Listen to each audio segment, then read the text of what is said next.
say bejo, bejo.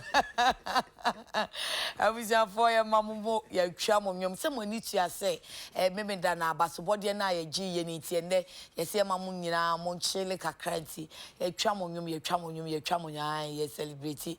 If it's a GM boys in a crack or Prince Makwaba na, Makwaba, Monfamisha, Miremi, Nami, who say GM Yamamo. Yes, I meant to say, may one woman demonstration. Kevin, the book me say best one man one woman and ain't he? I was body na didn't win any jane, ye the abom on your sano. Ain't he? Ye can in arch and miranum, maba, nano memenda, munina, modern moka home. RTP Awards, a feeder and so, Adekye Nsroma, ye TV programmer, a teso organ and Adekye Nsroma. In fact, TV station no crowd, ye teso no. Enwani UTV intina moko constituency bana mabre kra mo be sori aba ama manfo atemo nka no yeda mo asepa enti ye dia brem we mo amodia eya cooking competition no honorable Carlos say so no otimi ye Mother's Day cooking ye be mana na McBrown afre no McBrown kitchen so brim uti apacho honorable Carlos ayin crowd no na duane no one Mother's Day nko second Sunday wo me e pacho friend one Sunday that one mo no ko no na no ye me wa pam say honorable konwedu na anwamo enu kusia eti friend no na wo me kire ye eyi achema duane ane ma me kire no wo manu abi ma ye if say McBrown's kitchen so the entertainment program of the year ane enti wo se me fa brim kese pa ma mu nyina enti ame bi obi a brim ye brim go Pajamas bank kitchen da mo sponsors ne free day 1 mo amaso ni mu guest amaba so celebrities amaba so nyina na mama grants so da mo ase papa pamuna mama wajesa abaso body no e na beku Santana so eje atu we think o say me story honorable Carlos ayekra and ye atu na ye the home from anakobo honorable Taylor bi atu abaso body ahodwa sika kan wono we when the anesthesia can come with papa and when ye ai we are no the mai onani ana we nden na odi and pacho we no oh prince pacho me can say I wonder why prince see your benji solid atika mo organize ade na asemo but he can't come pacho you say ya ai RTP na buy nice in fact minya hu awards bi aya na sika count de nsem de no eye we na eye abasobode no ye de besi o si ami said you will be say so here award kwaza na I can say Grammy near the no yes ka ya award abasobode ya bo no eno ye go o do so ago afa na be ka Grammy ye dey pe Grammy na ya pe Grammy ni na o ka ho ne ya pe de ka ho bia no but see ya say enkrofo etumi atranschiri ahwe adwuma wo ye adwuma pa wo ye na omode omado sema kwa kodan amanfo se monkyere womo mahwe afi mu nyina no ho ano omagimagina fo gina sopa no matumi yi se ya wabomodin waitumi yi se we amanfo to abaso kra omoto aba wo ti ba ku bia 80% abontin so for vote na agent so amanfo na agya to say we na ye enyeska na edi we check it out there before thank you but yes so you damwase enti you dedicate mamo so if say obi o wa no so open ni MP enkate ana open minister asem bi o amoba na enya kwan abusa mo no ma che say oh asem isa na tie say mo shedo no ya na ye tight pa enso bi o ko parliament kwa so beja aka so o de ma mensimu ntem na memra ha ansa ti mo so ya damwase mo ba no ma show ni mu ayedru ya na ne ntem no nti ye pa mo cho ya je abaso body be mu bi amaleti bi abaleti be twa oba na wa say was what can change for say and I was ni timu bonyum na wa ba san ba catch say o se matimoto ana o de omu nim se me catch am say mamu nye late okay o say na de ye bonyum na de ye bonyum honorable Tel Aviv anti ye da mwase papa mo so mo aka ho mo modern mo na ama ye dru ba bia ye dru iti ye da mwase oh I was na ma menhwe Despite media, you for 12. Okay. That's how we more any media house. You for kesepa. Despite media farmer kuma na Pacho McBrown's Kitchen enya entertainment program of the year. I see. When was that about you? Sir. Ama baby I free doors so that be cross so me see me free bu no say ya me so me freedom ma me say sister ama say ahi na ofiri me de me say kuma se tano so ye boa afi na ama behwa di no so be fresh you ne ba fresh you me go burabu no bunkuru atwimu no me bi ene say wo ba show ni so wo be ba ye de nkwan burabu no bunkuru ba ye bunkuru Brim pacho uti afre honorable Carlos ayi kra na kro omen we aduane no honorable tell abi we de kokontana oh Debbie media fufu ade achi so ntino say obeye fufu no Saturday now dey aba Sunday basa mo so mo pe kokonte o oh yes krobo fon so pe kokonte pa ba favorite ni ye fufu na ade achi so no ene nkwan ben abenkwan bi akabia so mo dane group no mo dey suggest enti untimi nya fresh one my own oh say me timi fiase you need me 2 days na be really 2 days you do all and I said I know they come out kitchen baby yes was so friend so and because I know so obi delicacy organ oh yeah who taste ya na obi hu say emu ede yes all right me krom for your friend adatu na sa ade ache so enu na dem abunufo bi so di probiotic obia sorry o say o mini yogurt mini fermentation fresh yogurt no to be when the man we have fermenting kakra and now we man fermenting kakra and more so you fermenting kakra very well. Oh, in terms of digestion of the food no starting from outside. By your perception say no dia wo food wa because ahuhuru nti ema wo furu nya flat no there be enu mo tiri digestion fast I can for tell be na ho ahomete so we do any to form say banchi kra banchi so onu ya banchi obobo na wanwo onfram na ade achi so kan ni oni emo se banchi na obnua na wanwo ade achi owo already wodwe ho a wonti ase ye o se aduane mu ana yes aduane mu dudu se won se baby aye won ye wo kwaye mu nti aduane nye na so wo be positive say baby ono mo tell abi mu ya we enye say aduane na nanti but it is tasty that's right and your McBrown kitchen aduane ped yes o say yeast ni ade won from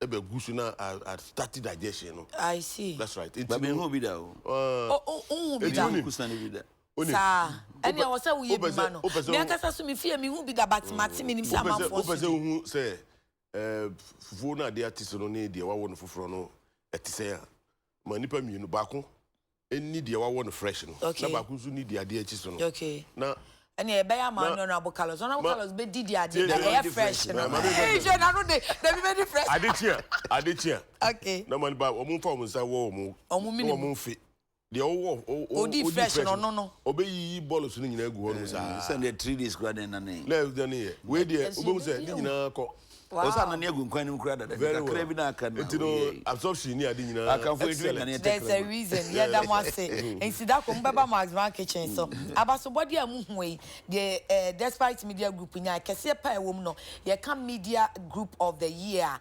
despite media ntisadu peace ni okay ni neat ni hello ni Peace FM online na UTV and afi radio station of the year the mo amani tua peace 104.2 ntimi tak o tak ya na mu bebu obi ase ye and a radio morning show host and also ekoma wofa Kwame Nkrumah kese woni no wofa ase yi kwama afa kosu agwabo anje ya bi obabi yesu kete kwabena ntwibo asi akon and all the crew and Isaac Owusu adiomi and radio mid-morning show host of the year Ekoma Ura Kofi Kumbels and Peace FM radio sports show host Dan Kwaku Yeboa Peace FM no pesi say woni chairman general Mayewi radio newscaster of the year Akosia Ago Abuaje communication makuma no minua be makwa Abuaje yele radio development host show of the year Nana ya Kunadu Peace wo ha on say any de keka ho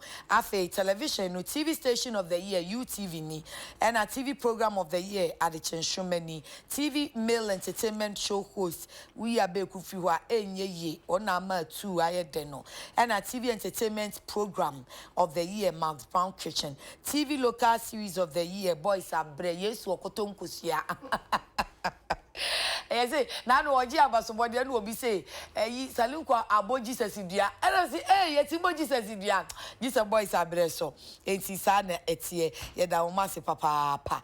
Nano pay dear, yenya kika basobodi ya, yediama yera no mono. Na makuma bidi ni birthday. Minua bema Isaac Odro, our UTV MCR, ye tie friend is about day. Ne wonka 4 units Odro. Wawoda no wasiama bouncing baby boy.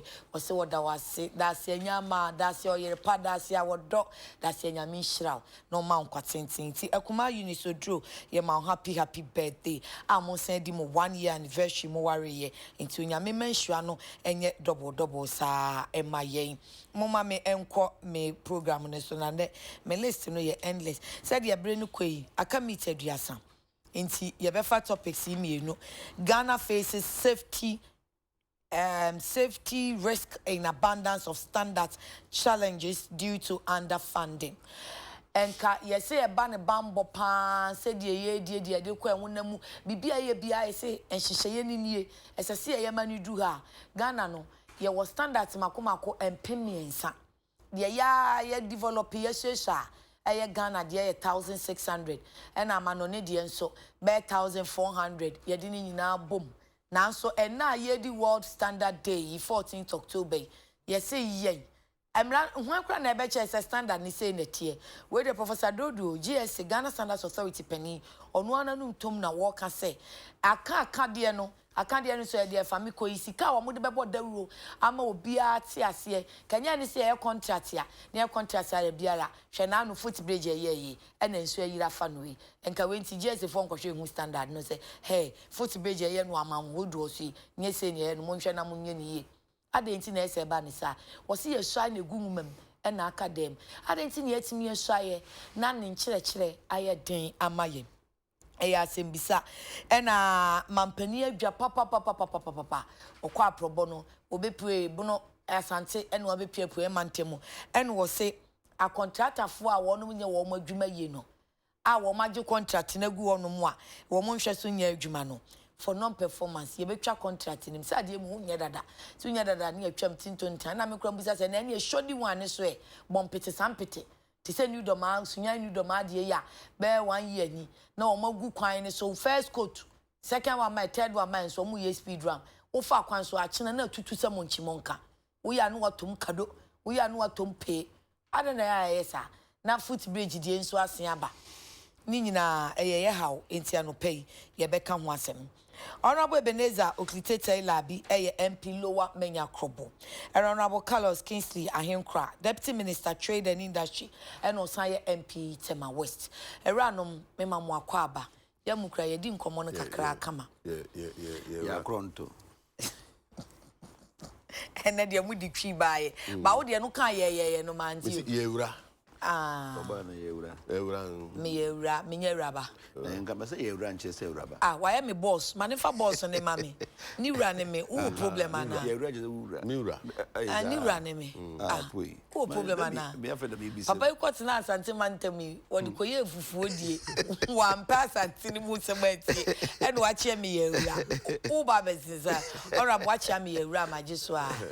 Na wo chia me yewura sa meka se me ma me no obi beto ade. O se me ba mami penyu e no obisa mami say mami ni ma sense mami hwe na wo se me ba e no obo bam say mami na wo mami we beti wo se no no hwe me a wo frɛ me mami no me de na me ka se me ba no enti wo mami mi wura de a ye wura masom ampo okay o de no me correct all correct no mistake ni nyina ka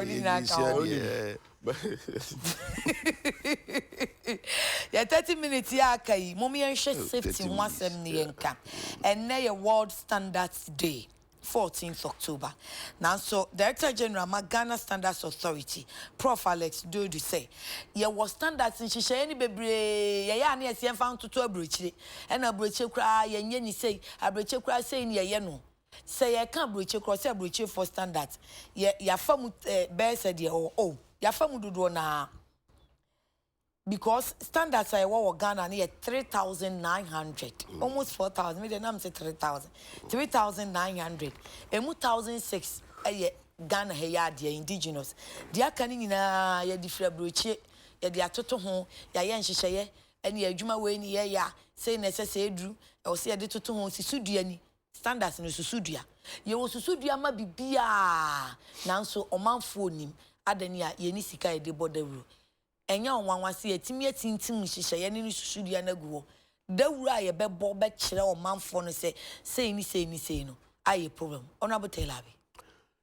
Yeah, me that's it. Mechia omo muhwe na mechia omo mpanyin dada John Dramani Mahama baby a obi a nyame ntuni nkwam na niso ade hu pa wo ma Ghana for me GD 2020 wo ma no kwan ama wa beto aso oka safety asem yeah na de wo hono se okasa eye no kre but obi bebisa no ho se obi bebisa se oka safety a there na oka seriously what is he talking about? Is it safety in terms of product quality? And observe safety in terms of say work mechanism ejumamu safety in terms of workers near day. But Senator can say, I'm sure say it's about product. The fact good services and everything over here. Yes, that's right. Now, Senator can it's just like okay. It's just like statutory books. Okay. There were Emra but Ghana Hanumono, the problem is implementation. But I'm surprised, say, no can say it's about how to educate the people. I'll say lack of funding for education. But Ghana Standards Authority, what I know, say, one more problems, yes, yes, because when it comes to ensuring safety standards in India, one see for some time now, the issue about equipment, they don't have them, and they have to sublet.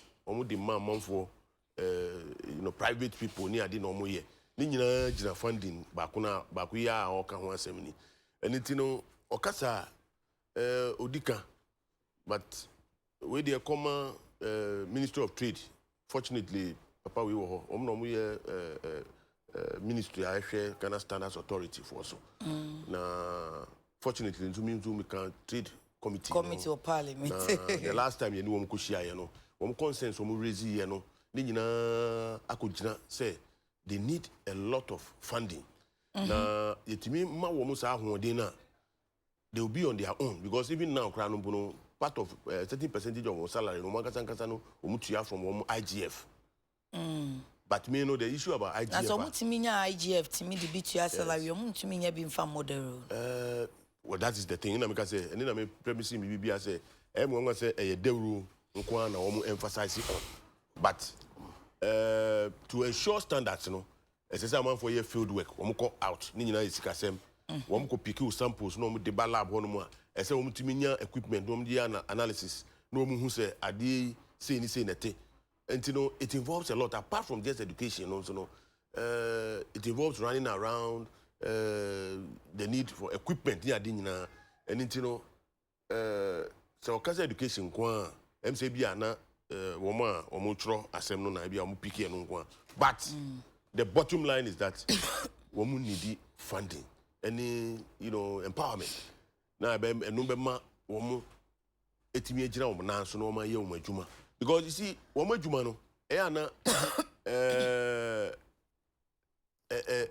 and yet just only safety in terms of health and whatever. But sometimes when you say Ghana Hanum kwana ye ton adia ye fa skill and ton skill ubeko obi eton jene obi ton ebro up till now, yeah,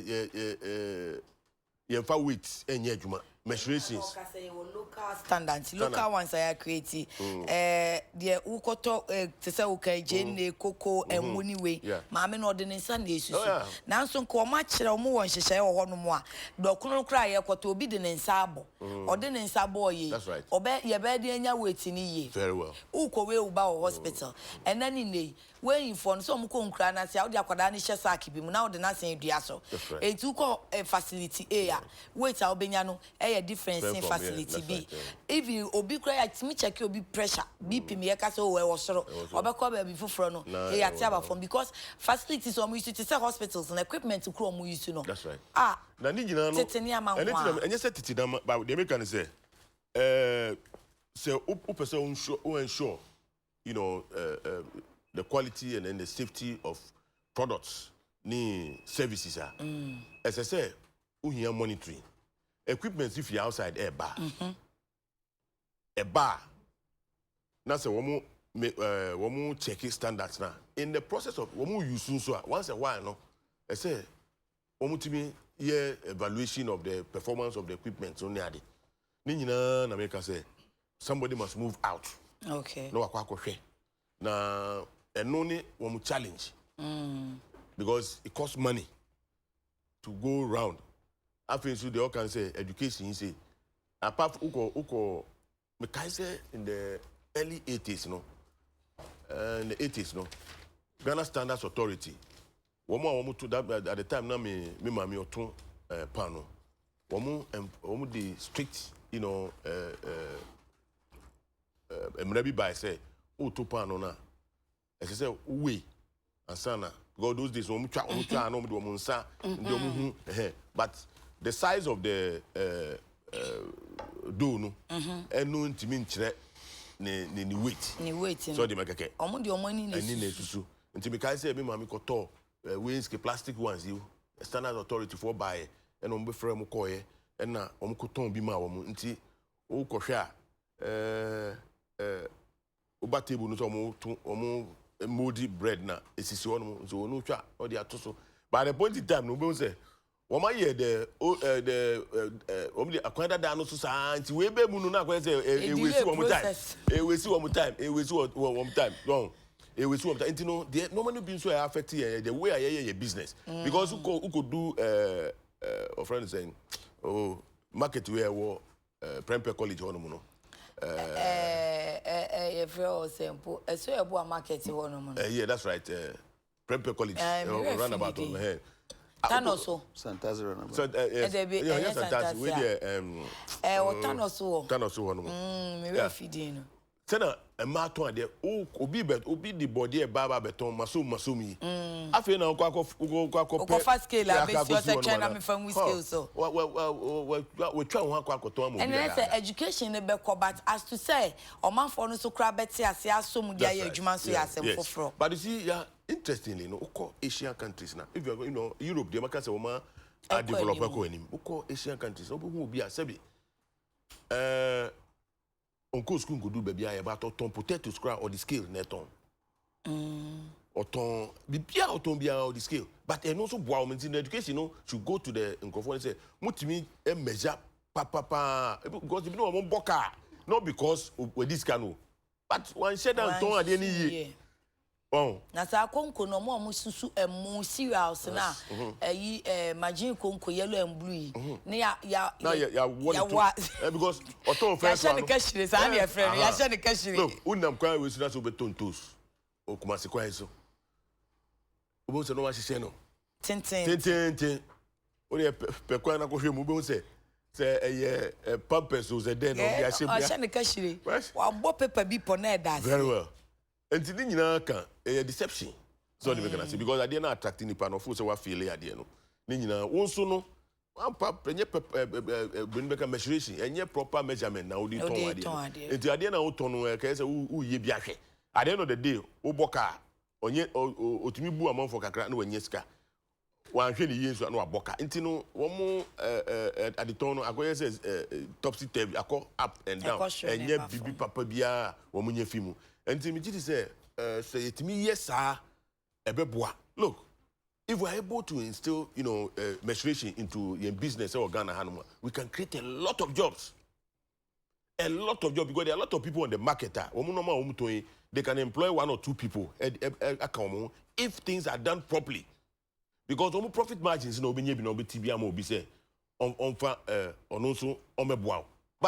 the end of you can't, employ anybody. And say you take our standards serious, especially say yedi measure ebe to juma no, especially at the ton pa ebe boye okan edika. And then the bottom line is that they need some support. Now sa support no ba ebetimi ama wo mukra generate more income a wo sustain wo as an institution. Honorable Ayunkra, all kasa no say e bibi kra ne maame onu ne maame wo to pan no ye kwokere o mu scale use e na wasan aka say edwomfo na kwanchefo be na bibi wabo ade ne kashi. Is it that ye nya aware ana ya aware na ya adwen say ye de ye use sa o standard na emwa ye.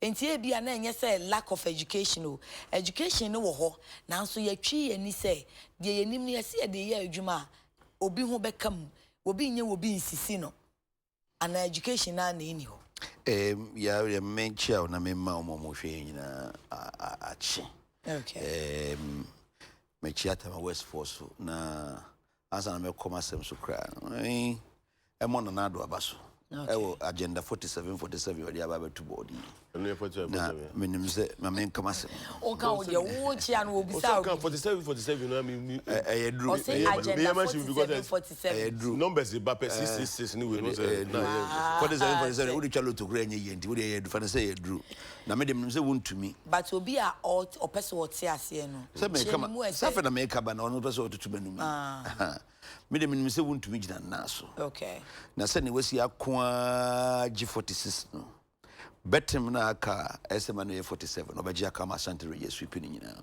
onti afia ebe no so Ashanti region na do so onim aba we okasa ya na onim pa onim asema make no but 47 ye beji ba me fa no ntunche ba ko ben na aka o aka muntaka de no me muntaka na akra wa bre mo ze ne nkrofo yi ze o mo pam no na se mo so mo honom so na enye meresa manaf atiase cheze ade ne se meti ese o so ko independent ko independent manaf o ye party ni onye se beta frachi obi o ye form ana se afina ye ba be groom na ba party ni manaf wa ye djuma party mo manaf you obi a me fan say youth na you obi ampam no youth na ye pam no o se apam ni wa fa na so ase there be na say why djuma of vice why dream say person go stand election bia ye ja kwa ma ko enye ye fa no the reason o modema akuzu ya ya ni o na do ni se uhu letter na ba se uhu bi yes your friend say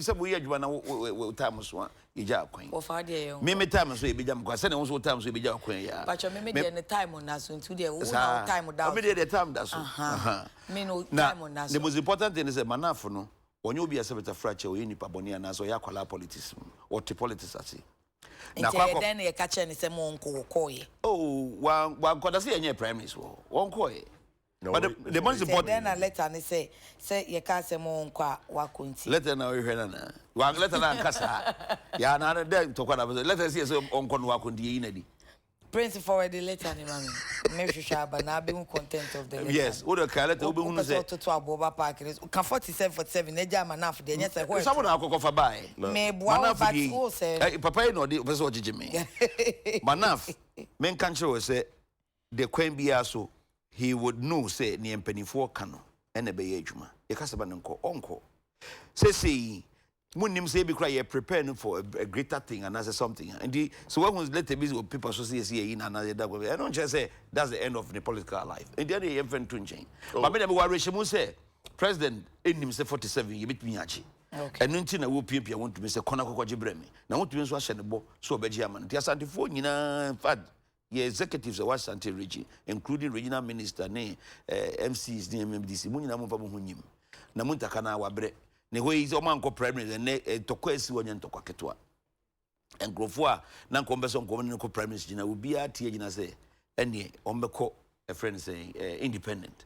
I'm a Nuswaka, and Timedia Mr. Pamno, Charmin and Cramunta can also say, okay, I don't quite know Bianco, or the Ebejac Hedia, Nafia Queen. Now, yeah, Castanas boards for us 7. Yeah, I who be brave. And a word standard, me, Crawford was standard board and standards authority.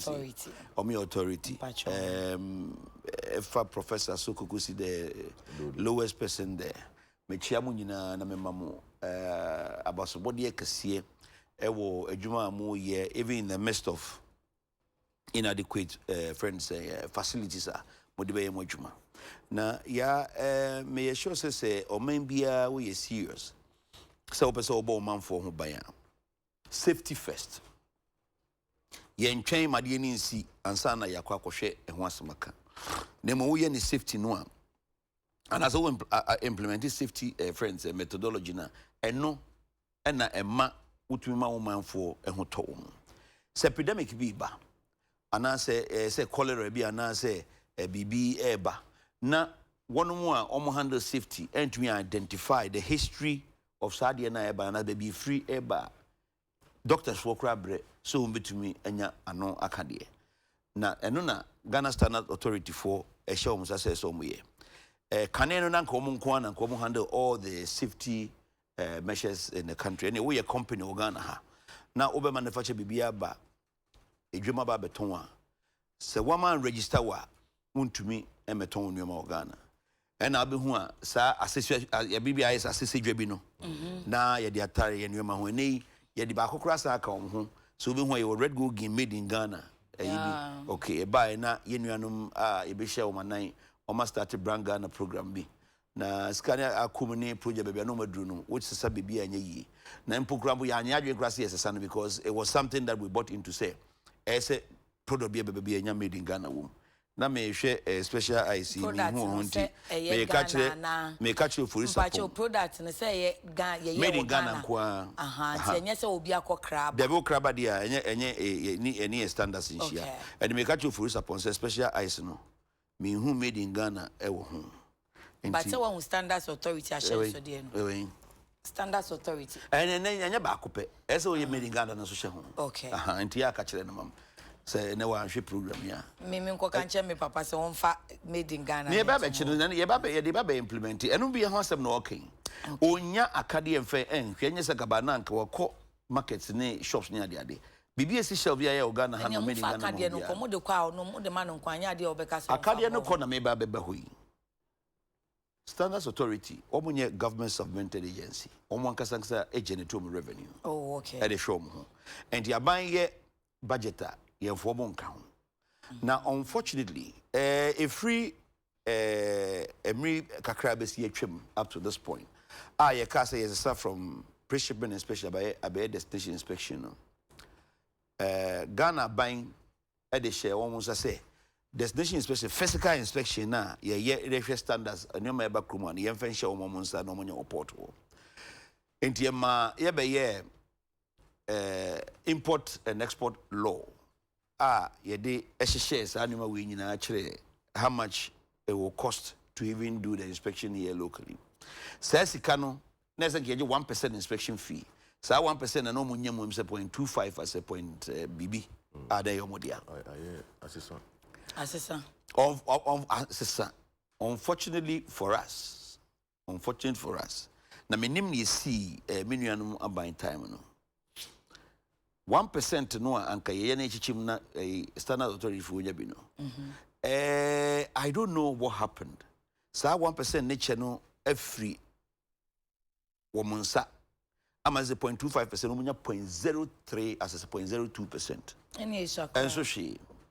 Nanka kanino nka every month nko menya benya be 600,000, 700,000. And is umunya 100,000 kra na nyame na show. Na ni nyina gina ne eba ya setekpe former finance minister etumi yi sa anima we nyina di film. And ye buy ye try say ye ne new finance bidding komo wetina supem but don't forget say sika be do binsa na so ka chem say staff abra aya na edi enti omo try say nko me fa coin bi so Nanka omo raise new friends and revenue. But me chiro on say baby me free ba. Any name minimum no. Se woka se oba be ye bibia ye be pre-inspecting your man abruchi ansa na ba no ebuga na mraso because say ye jai pressure especially ye destinations be. Okay. And he say woka fa bibiba. Me kai say those times no percent ka omo de new method bi ba nka before the new but now be certificate of friends say compliance as a commitment almost no bibi. But me chiro say the moment I be sad ye free man no dey aba krom na say wakwa pre-shipment. No, we have to do a lot for that. But since because we are the eco quarter, the obenya. Me buy, buy me the same thing, and I'm there born. But almost bread. Somebody must see say standard authority brepa. I would say that they are reeling backwards now. Gains omunya those times omutumi enya sika ede ye omwadwuma agina wona so ye adwuma ni nyina no. Sa gains ni na ko mechi. But me so anansa ye Ministry of Trade me kase because Mugains na ye eroded into no. Mumpe akanuase nyina so. Na say ye papa nya papa mumfe magiga na fusi. Ade ye nti wo mo adwuma no mo ye na se. Ade nti na ye bema wo ma ba bedru ba bi na fe ye besia ye ade a ebema de o ma ye nyina asen ate akwa ekire. Ni nyina na gira se ne eba ya ma former abanya atwam yi omusika omunya no ye gifiri omunsem emekokodi ba bi foforo no. Sese ne ba no nje ba na ye din. I had in the chest, one must is almost almost cano. Almost one person be gym because almost one fan say a revenue about doing almost on the own. In Tinka, IGF now says a call more because someone on my generating internally. No, I say and call more exactly. And you know, more problem, no, but prof and shut down why anyone. So, on your kind of say I want to share on your politician, on your Debbie, or no, he won't politics not of it, or back can send it to Yenisika. But why will you take IGF institution IGF finance because on one no generate here me fan say bia assembly this is assembly generating a revenue internally na sika na beba no o se magf ho me dia share another agency ase sa na who can sa na menti ase ya team yes say we dey nyama ba krom hanom a ye je 1% inspection fee okay sa 1% inspection fee no time e what destination inspection companies no na omu nyina echichim obia 1% do beje no say na or the 70.75% the call omho na 0.25 no ababe ye friend say standard authority for dia na standard authority for normally says can anyama bebre including safety measures okay and you may free abonting bagana nyina no make sure so mo checking the safety standards e be by visual appraisal level for the brand can piece e be so we do nhyehyeye ne so dua no so pepepe e be hon no so a omo fa sample kokko test omo play agency room so omo lab we say bibi wo port ho omo jenye port ho kra omo lab omo na omo refurbish adwuma omo play agency role ema a lot of MMDs and ministries MDs they say energy commission for example energy commission wo buy say wonya some certain energy rating a standard authority as one number we beba we drew baby no be ya na echi mu the food and drugs authority buy food and drugs was born out of Ghana Standards Authority we some do mehwe aduane any good enti ni aka nyina na the master authority say mo nhwe so import to be a beba locally manufactured nyoma bia na 1% na ye gia emu 0.25% that is 25% of that 1% no eyemodia mo fanya modwuma and they were doing marvelously well I would say. Until then buy a 0.25% to say 0.25% in the kodi a fee one. Yeah, then a buy. Answer ne beba be mu no. Na aban for dada no was no. Adani ade ani. Time be ye destination inspection na ye the new company be buy no. New company buy or no companies 5 adwuma we ni nyina no. Ono kabo mu ji ono kwa no ye no 1% no gia no wajimu be ye 35% and that's it bibi also na we so ajiwe no ye no mugije ya na car ketua bi in the car ketua no 0.05% no na say mo 0.3% 0.3% from 0.25 or from 25% 25% no to 3% from 25% to 3% na almost so di abubu a intinan compensation America no compensation use different methods bi the revenue me catch us and be say ye bibi sa na anya careful na meet the wrath of the people they be affecting me no me no mo dem nya politicians dem so mo ye madwuma but me baby am me free ba no yen pese ye a lot of cost ebe to crofo we so the moment yen go hwe 1% no ho asem nka na ba bia kwa akodi no se ni se kokoda ho a yen san gon koje mfemra nti se amaka amana akosise ya ka amana akosise be chief of staff kra abem the latest nya dia chief of staff ho ema or transi ema or interministerial actually we be say the cash number back say yan fa back I tell you say Ghana Standard Authority will grant to a halt enchi bia because na yema yen so it will be the most dangerous thing that could happen to Ghana because what the obeye bibia the atono mo e bia na bibi ba no omo no de omadi bi hunu but I can't omade ba be kono no omo ni bi na kwa kofa ba na abafam omo yes kola ba obede yes akoye de ayesi akoye de ayesi akra makra kebo skra man for kra ba nya na omo kodwa so omo si odi e ba nyina nye papa one time po omo ko market energy efficient more than 90%. Fridge no yesi we say yes bob kra omo hwe ni nyina nti se omo anya akade amfa hwe ne say eno an say China for esu bi omo gu so omo yegum nti bisuma on pa na se Ghana ye serious as a country na se ye pese ye koye nim ewo ye health the same one ye make sure say Ghana Standards Authority enya ne baby papa ye make sure as e dey ahye mo nsa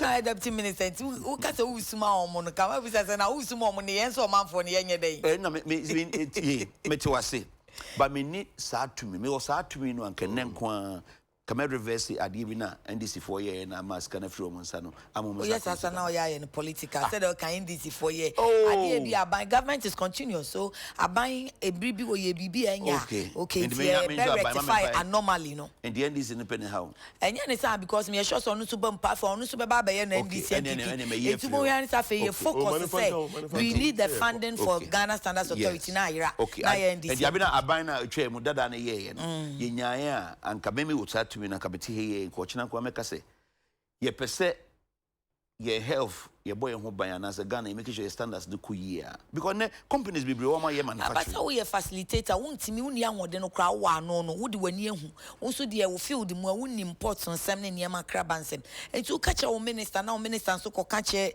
olumaya wontumi nye de sesen krata sem se de kane na etie no se de da no wentie me metie wo se mugusu amoye ya yedu akiri pa mamisa chief of staff okra na ne eme de ne se imprint finance minister oti akonwa so otenioma ase na ye kachire no zara so mo bon ye bon amane no atona so me minister ne edi nkuta ho bebre ama se me se akwa kodu chief of staff chief of staff frey say ye fa standard authority for bi amfa ni na no semumra eme de akọ ama omo hwe because omo anye de asa ban na ko pesca de mom nom de adwuma enti yade a ye ho adwuma gidigidi na nani se nke banasa asanka manasa nke nuru be yedri be mo nya banasa enti ye be fa no sa ni emeka kakra kire ai bi ya anya be haje meka a kire standard board for say omo make sure say mo masa setback yi entwo mo enwofom ekwan bia so ye nkwa ho hia ye health ho hia mo mfa bufuo bi show mu say mo ma yesika na se yenya sika ndie ne adwuma no kra ye nyaaye because eni enkrofo ka say shodi nyoma eba country mu no eya adoso production so ayo Ghana ha no say ama inspection no so ekofom na enokra notwithstanding no senior ese Ghana for lebu nyoma ya manufacture Ghana ha no enkoso ebi ni say me ma example kakrai mesre omonti omhu nsiwo na adwuma bi wokra na wo ye sacrifice na won sacrifice na yenhwese yebetumi aboa ema even in the midst of scanty resources don't want o metumi ya adwuma ye dey trade ye sebeta frage yaka ade ase wo say ye ma sika ensi enkwai na ye see ye bia as an industry ye see ye bia as an organization no ye beye na ye dey aboa man sa na ye pese ye agencies ni nyina so ye enti asema meka kakra ebeda se ye time no so na aso no but mo menka contract die pacho mo ma yenhwe ye adenta footbridge no na ye mfa enka contract na se mira tell live time ben at the time wo dia papa wo dia kasa you know me I have a certain belief amijidi say aban they say ohwe your safety. Look, at the end of the day, if you make sure say the safety need standards juma, and I'm can first say it can create even more jobs.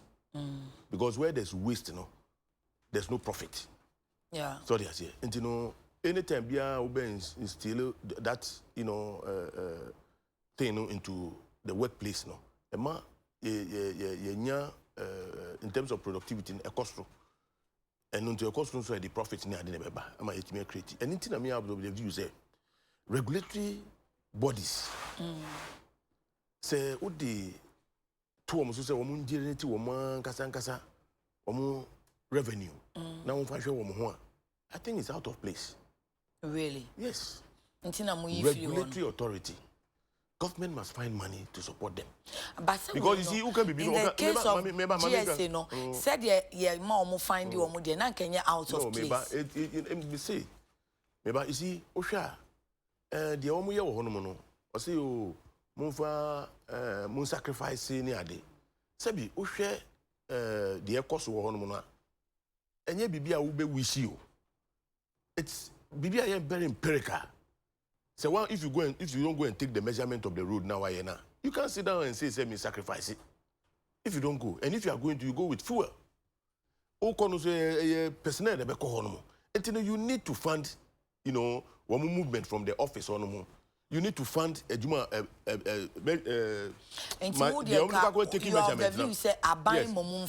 That's right. Because 25% out of the 1% inspection now free and conform crab measure I don't want to go into that. That thing did not happen at a time. It came up at the committee. Emma, you transfer for 3 days. I can once Emma, who could be sir about time by year well, yeah, the issue is say okay, the fact year by and the best of one problem nana. Because I don't want to go into that. I don't want to go into that. Because yes. Previously they didn't have a problem and they were able to generate their own funds. They have all. Every institution, any scientific, based institution, most of them, our problem in our country had no resources. I want to find in terms of equipment near because it's expensive. So they say no. They all can. But what I'm saying is that me no. EPA. EPA, for instance, in time, at a point in time, because they had a lot of development partners, support, people were funding their projects.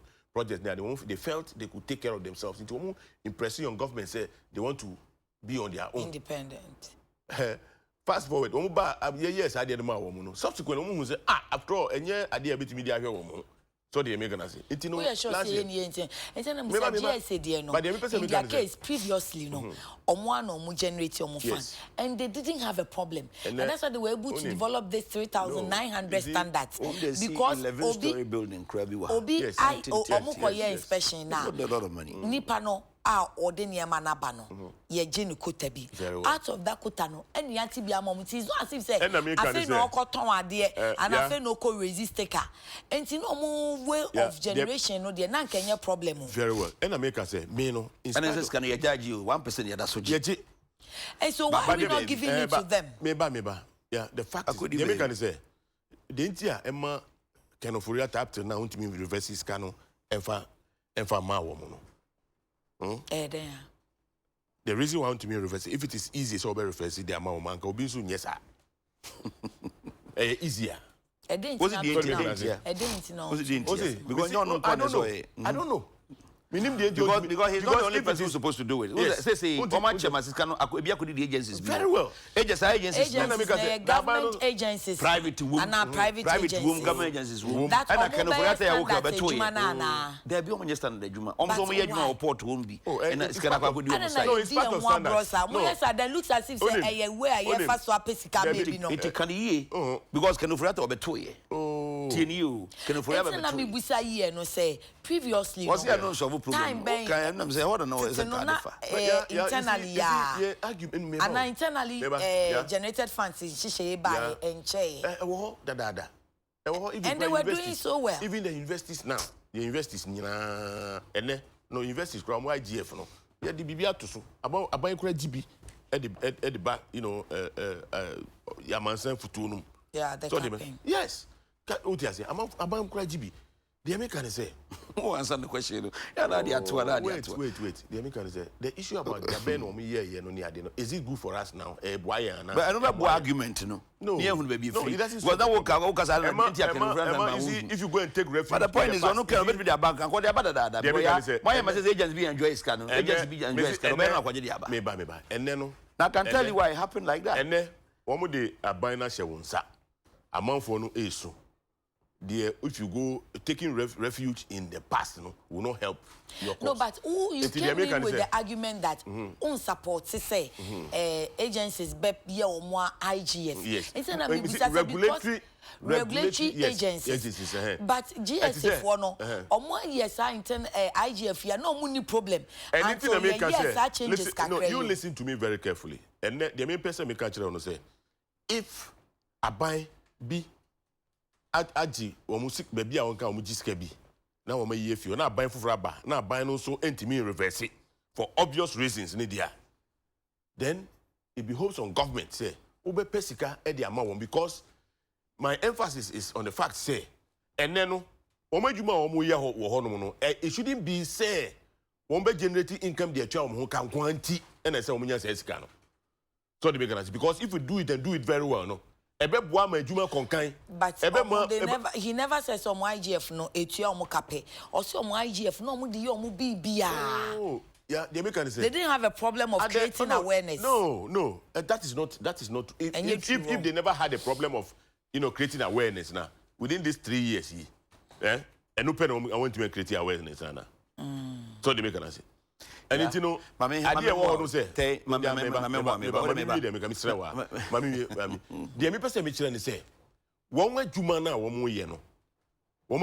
It goes beyond just generating revenue. Okay.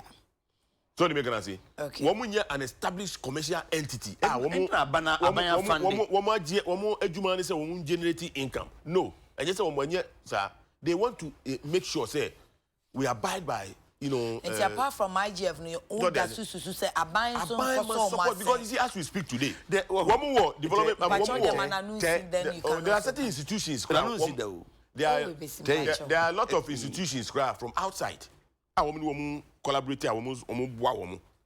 So they say, donor, agencies. Thank you. Why should they do that?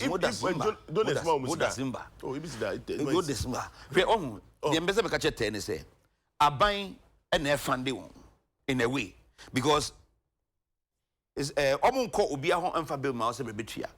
A binance much one more yen. May see me 1% we report for inspection. Science inspection now 1% imagine. 0.25 a was a modia. So I think as you care about buying hono and also in chairman and mammy once. It's indirectly. And I want men cock Jim Free for no. Me imagine 1% report. No matter chip now. Indirectly still government fund. How much who are Bob says a toss away 12 as a 13. Yahia says, Brosay, Yabeja from him.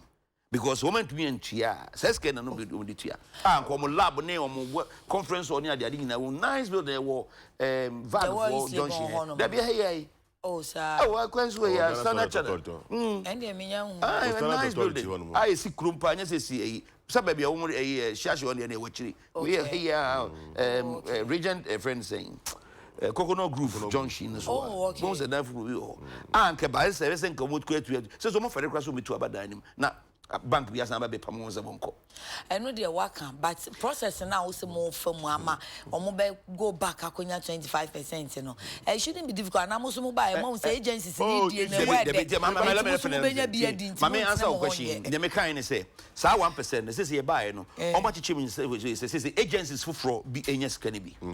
So agencies, it be a buying agencies, it be a private agencies. Already airport. Importation and there's all kinds of what you says from some as a can for a pesca from as agency. Number 1, number 2. Agencies no so ever grumbles any sabote. Agents grumbles and start to gamble. It says a quack ye a cash standards authority bet me. The internal create agencies no so jury when I say a baby as a guy never connect ABB. For the GRE for open here ABSika. Abandoning is come 1% okay. We are why be the amount. San no, Oma why be a maginary. Oma we be am West Blue, Oma we be am we, Oma we be am we, Oma why the basa. And a car 0.05 and also okay Ministry of Trade 4.02. Na stand out 4.03. Na ya omo wa ni sa no na omo chiche nkete na aka na omo we options na hwe se 0.02 yi ebe miti omo nso wo omo financial needs ni demands no ni hono mu a eba eni nkyirase se ya so omo me twan na ma kire ni ntia me feel se ba ne sa ube hu se politics de man ba ne sa because me bi buy na minister bi gina baabi a na president bi feel se one no ya bo a friend say bracket anas or pedakunya entina ese ye pekwan bia so masika ekosa ministry nyina no yi firi ho first one ye edif ye create ma Ministry of Trade so mo fa nye export promotion na emwa ye adwuma ye sa omo time omo de ye law ene de be ye exim bank ene tamade ko she minister for France a free trade for France destination inspection na ye contract anase one the Ministry of Trade into omo ya sika beba hu nyina na make 1% dey charge ya na omo chiche mo say and omo ya na ye be yi ba company titi ye be yi ma company ba ko interest say wo be twintwa me dreams na mu enti meyi wa ho odin nyina afiri wo na wa kire me kwa be fa so akwa ko dira person and this MPP mo na mbe ku da na ya onim kai wo ka ni ye we na NDC ni MPP ni NDC for na ye you see ana enti say me no ka say ya Ministry of Trade kapre say fitim emaye ho because exim I see your friend. Na president Okrono na there was minister no da na say ada na mafa wo na pese wo ne me ye ni so ade hunu clash enti ma you afi akade ne besie I find it difficult to believe I am telling us what you feel on politically you're wrong onim what you feel on to ma that ma menwie tie menwie ya ye mention say aso make catch on do create assume de chempacho siabotre no create do okay ama even say why not cry because say be almost on beba be ma different side of it come famra because minister make on kasa di me kasa problem na di hu komo ama o ye din wan kasa because ya kasa satellite be crap dru baby no according to you crap am say e brother say according to you e brother say intino it stands to reason say na obi try say obe cripple onipa baako but ama affect the whole ministry ama say me no kasa Ministry of Trade say ye kasa ye wo caprese aye IGF members the agencies bi ho a enya no kre because would be say buy kenufurata law we aye law aye act no says in bank finance ministry ase okay into be no waka say mo nyina mo faja yeah possible thank you into anya sad the politics the bia sad ya say ya na be kono yeah onim or I will tell a very quick one onim I'm scandalized in the sense that I mean you are just hiding behind some. No, I'm there. I'm telling you what is happening. You may have some what. You see me what trade committee. So intimate say. Exim Bank, Edif, Exim Bank, finance. No, finance. Meba. You know what Edif was supposed to be. Meba, please. What track of this is what? Maba. The time no. Maba. So they make an. Yes, I'm from Bra. Mo arrangement be. Me like that excuses, I don't buy it. But any one night, I dare say, you're fired, you're baba. You know, it went through processes. You have to go back through that process to revert. Meba. Yes. You're the normal parliament and the certificate of agency. Am I here? Oh, okay. Yeah. Meba. Oh, yeah, meba. Put one on the law. And if you think, say, some people say, as I say, reverse here. If you can, let me get it. They can do it. I see. So because the arrangement, if ever in which way? Yes, guys, for promotion. I say, what are you talking about?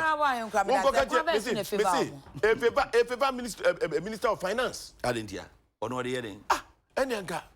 It would have taken just a stroke of pen to do what? Not the about parliamentary university. I'm telling you. I see. Okay, one more time. Just a Haruna, you go grab fought against this. They didn't understand. Listen to me. I didn't buy an own deal. A buy no. I don't want to fight against Meba. That time no need a committee. No, also. No, minister. But no, minister. But they make a committee. No, minister. The point it was finance and verifiable. Oh yes, of course. But you see, the point is that doesn't mean say at the end of the day, the thing was subjected to serious, debate in our parliament. Okay. And the view, because in fact, it was, very contentious. no, Mubi or Mubi support to say a territory. Haruna Idrisu was the kingpin in this. But at the end of the day, no. I mean, democracy, majority, yes, majority, yes. So at the end of the day, no, what Parliament passed was that. But it is and then woman say, yeah, it is taking them too long. It is taking them too long because I'm surprised they're saying this. The thing has been going on for too long. Listen to me. For how many years? 2014. What's that been going on for too long? 2014, that's or 2019. No, it was it's been 5 years. No, 2015. 2015. And 2015. That is why you have some responsibility now. Give it back. Give it back. Unfortunately, our problem for France. So, why? Foot bridge, you know. President Cotton Drobon, so Ashanti region say, only Minister of Local Government, Bekasa, contractor Biaman contractor, 1 year now. On Chason cost site or ya or say, and I may gather the bear material, and I made me certificate to call ye. Any me and I never share footbridge. I Ejuma Pony na Nkwadano in Sona in Adenta Diana was it obey terminate contractor a man for Shasonia. But maybe the footbridge you have said, what do you think of shoddy ones too? Because there was so many shoddy contracts too. Honorable Taylor, but who was some 4 minutes? Maybe that's it. President, Kasa, yeah, Oman Kasa, yeah, but you see, the talking is becoming too much. Now one can't then obey on your code. Pay the contractors. By 30th, they will be paid. Sana, Sister Abena Frima will say, may say, pay the contractors and then hold them accountable for whatever one way. But if you don't pay them, now say, what can't you say, who do one no, and they try a good job. Pay the contractors. Hold on. Nipa no contract na dem an konko perform ye. Inti entua ne den. And ye will be mobilization. Nipa ne be call the ejuma share won sa. Okay. So they make gonna say. Okay. You say ye ma mobilize aban ma osika and o di akofia ase. And then ye ma wo and the banks na omo ma wo no so no. Banks no say omo kwachi because bank advance osika the go contract aban entua. Abayintia, it's a banks be good because of that. I'm not putting on. So because GN Bank, Eddie Nisika share contractors in San, and no, he's on his knees. And it's no bank. Even buying banks no cry ampuno. Omo first can no. And it should stop the whining now on Tia Omoka. Okay. Utia Omoka, they will do a job. They will do the job. Say Tia Omoka dia, Omobe Kosa Itakoye Juman. Yeah. Number ye Juman.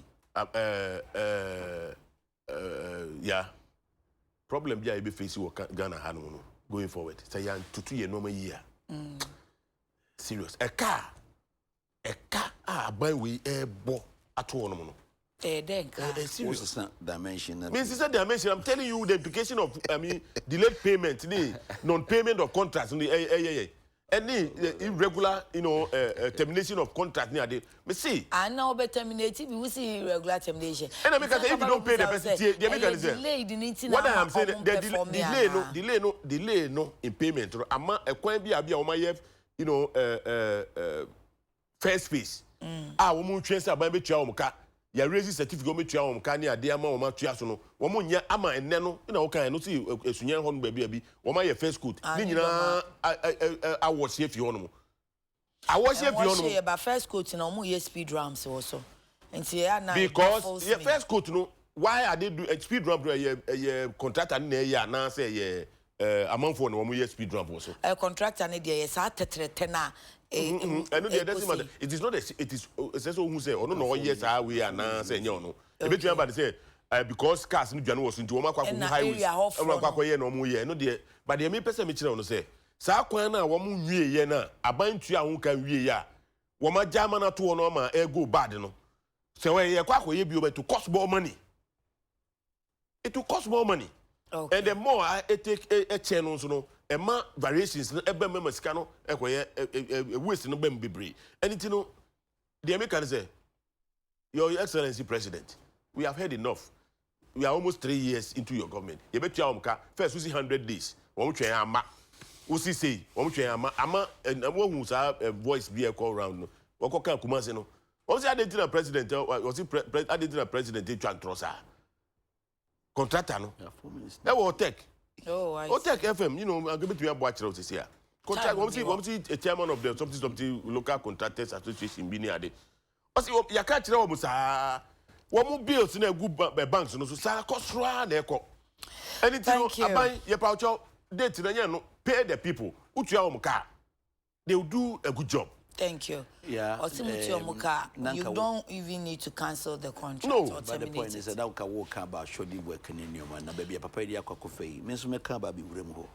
She, Enya Ghana, ha, can I mean say, ensue to me nane kuta. Ghana ha pay. And then who say, ensue to a to the Biabacona, a bro car quima to Kuraba them. Annie. Yeah. Now I'll tell you how. What you are now beside say, and then I need a shoddy work now. Your first contractors in me, because more to be to me now, normally dirty oil afra. Wow. When I did that, you are in a frap and not well lose our cohesiveness. Not confess some about me and constituency crammic of far. So your contractors say, they mean, confess on my age, maybe mammy. Charging me boom. Okasadi, I mean, you be now. Or a contractor, they wouldn't now. The Oko fan and one to send a chance. The way you man Abbas is in business is all contracting. And that's 1 year background. May your 1 year due diligence. Me certain money here, quite mammy. Okay, and you're a contractor. But they say, I now be at 10% because you can was no some drain home. And then you 10%, 20% too. Yo, 10 or 20 or 15, no. Si cannot declare Juma Nebia, and to Naji free my bed and what's me a Juma Palma. Catch up a person you didn't make come as Papa, see me, My but baby, was he a dear? Catchy, I'm a dear man, and first I'm a manager. Okay. Manager be now. Or yet, maybe after 2-3 months, because we took cruise to grab a came on. As soon as the first one. Yeah. And I would dream when was Asama is yini. One more almost or more coron, you more just a contract, you more from contractor. At least checking of material over age one across so was well responsibility. Okay. Would be in Kanja made a good time, I go to a tour. And I'm going to Sakum and I'm going to Sakum, you know, say consistency in your corrector and I'm a forta. A you forta. You have to make sure the materials that we use a materials are what check the age. Yeah. And he Mefwa president small kind so. So contractor be over age man. I'm reading my social media with the bass and contractor be age we are sa project you friend to contractor no. Saying say come ko dem anim hey. Na Malan construction agency the Malan Road and Malan construction road and the about 220 was a Malan construction for Omanya there near me who sa food bridges me the mere massive but of course before say enya de be a serious challenge you know when say Omanya into crew different outlet vents no Omanya to home and consume time we from work we is just a 1-day job they just break it and put pipes there it will go out but it shouldn't happen like this because more year join in more day a friend through as one mad and a friend saying level no eto so e make sure say when you slope no and the end to meta so more year and say me coagulate on finfin then for being cost about money to crew no somebody should know this who engineers who supervisors it shouldn't happen like this now nyama sa nyama we cost papa e ka ba payment and say mo contracts are more dia mancroft won say scan ho you know say won sika mo so contracts bebre dia mancroft for mama oma kwa koye ena munye sika infantry onka ena mo mafifi obesin koye ye ba yi anka ye ba kra nanka rofa na da ho anka de betua ka anka e yasem foforo body rofa na kwa kwaji loan ye be call election ena mo tan rofa ni nam ne kwaji loan at 35% 32 to 35% ena mo de kwaji loan and ye ba ena se ska bia beto rofa no bia no na bank no atam skebe beto bia na bank na atam ena de kwan na nka kwase na de road fan de kwan koko fan na ne nka ncho enya kwan nyina but eyebi papa maintenance for maintenance but sika edibe mu some of the roads are government of Ghana and Kasasa jebo no ye the road fan bi na so na mo de akwaji loan enye minister for roads budi ye ma anya election na mo na ko ye road fan na me say ya be kwa to abey And road fund, you're coming here to come bank back. And you're the G loan, there's a 2 million. I this can hear then. Who come on, I say, okay, I'm not Is there a Muslim? Because who may be able to so now our legend, who now our legend, now betcha. Some allergies so much loan. Normally, yeah, the same in Hobby. So man, you loan, no one can say, Yaman, loan. Road minister by and an Yansa, any name duo, or very finance loan, because I can't banker. And the man 2 other banks, yes, indicated. And or extended and coin him. I must say, Scanaba, it will not crack with you, which you are back the car at the BBSA. Sikapun says, can be anyhow. What shall even Cocoa Rose to crap airtime? Almost I will do Cocoa Rose to 5.1 billion Ghana cedis. No, we had more evaluate you or say more go. Oh, yeah, evaluate you. Where's the report? There's no report. Good. There's no report. Why? We won't bring a report to you. Why did I say the report? Oh, yeah, we have our report. We have what the problem. We know what the problem is. Say, yeah, started being President Nankasa Ashe, Chief Executive. Minister for Roads, Minister for Agriculture. Next January now it's been like. Oh, yeah, started. You best start before the end of the year. Imagine contract, be a money contract. Now, yeah, evaluate here. Yes, for better, I call you Juma. And he said, President Bekaso for non-performance, you make more. And you're not in a bema on Abu Tela, Biakaso, where you are Casado Dona or Marching Coso. As far as the Cocoa rules are concerned, said you okay, you buy a baby auditing. You're auditing you in your who position of roots. If you want to say, can be a crap any roots no crap is non-existent. But you have some information we in every. You and Opa contractors they be so. A lot of them yet your own car. Thank you, I am telling you, say, Cocoa Board a lot of time. I'm telling you on authority. Unfortunately, the program another large number. Say no matter but before the end of this year, no, you be starting Cocoa rules with you. And this time we are not going to do it the way you did. We'll go for 5.1 billion. Yeah. Say, you 50 billion, $50 million. Now you are you bear roads only up to that tune. Say bibi abro sa stage na ye mfem ko bi. Unim ne nti osina monti ase. Ebi na mo nti omo beto aso nti omo. Enya say beto enya we adwuma funze na extent of work no. The adwuma na omo ye no. Enya adwuma omo betumi aye no just 1 year. Obwa me say no a 5-year program. You are not there. I am there. You see a 5-year program near the tools. No, wait. Every year. Some of them haven't finished every year. No. 5 years. When a man of 5 years. Muna muka. I mean a program, a projection. Wait. Who's 5 But it is not true. What the Ashama in Ashama Cocoa Road? Oh, look. Ashama in that's a different angle. Exactly. And I'm telling you, what you say is not correct. Obi India. When a man found women make Cocoa. Cocoa. Ashama Cocoa Road. Oh, meba. I mama munyasa. Cocoa board head office wa iva. Wenchi. Ewa Shama.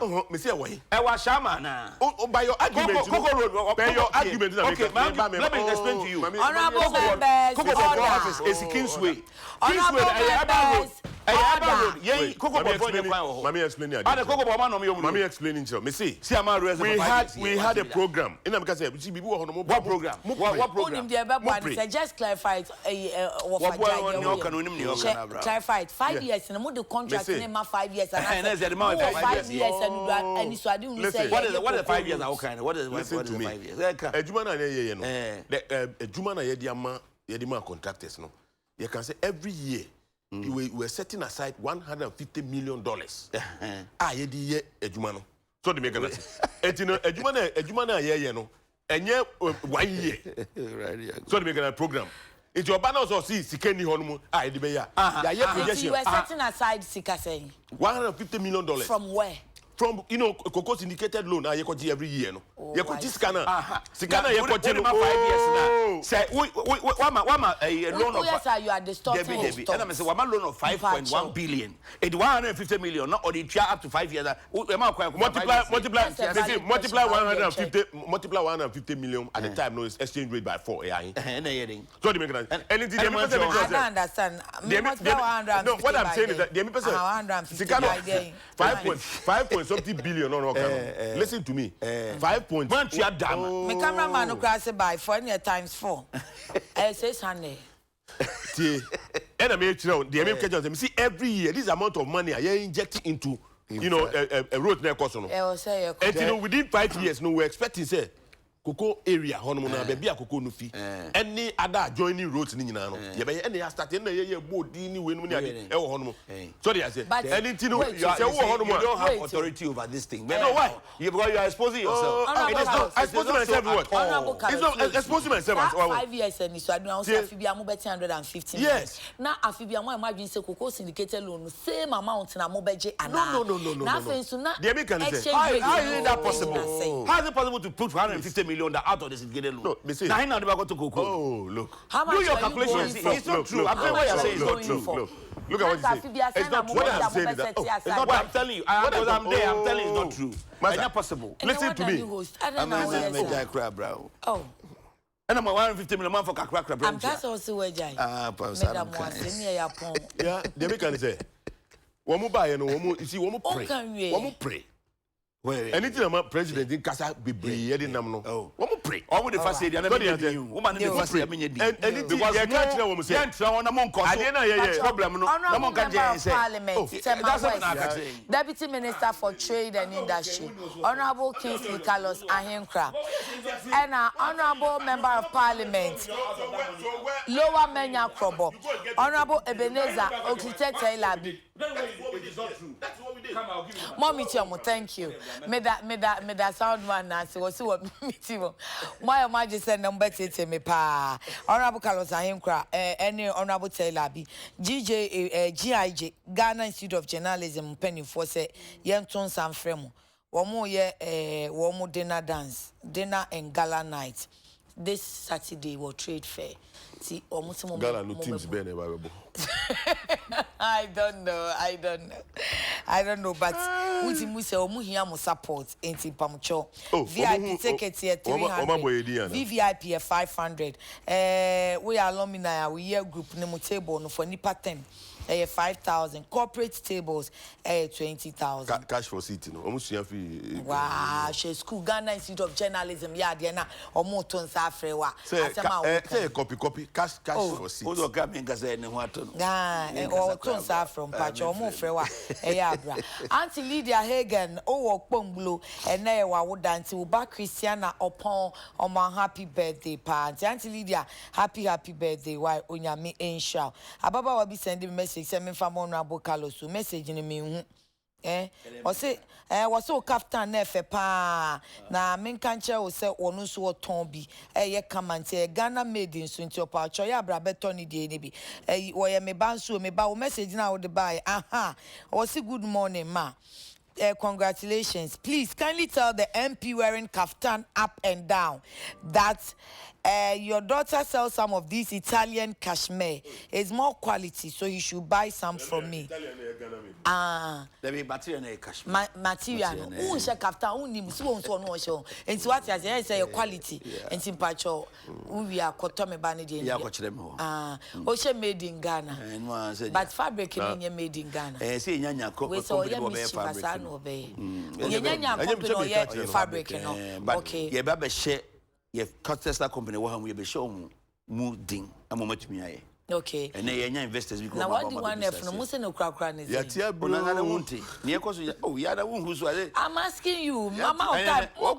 Yeah, ne krakra ne say. And because communicators no problem. Mama Ota mo market ho cement President ABB companies no me shows what Vice President BB, me Minister BB, me akra me tie kra, me kra me BB. Me BB.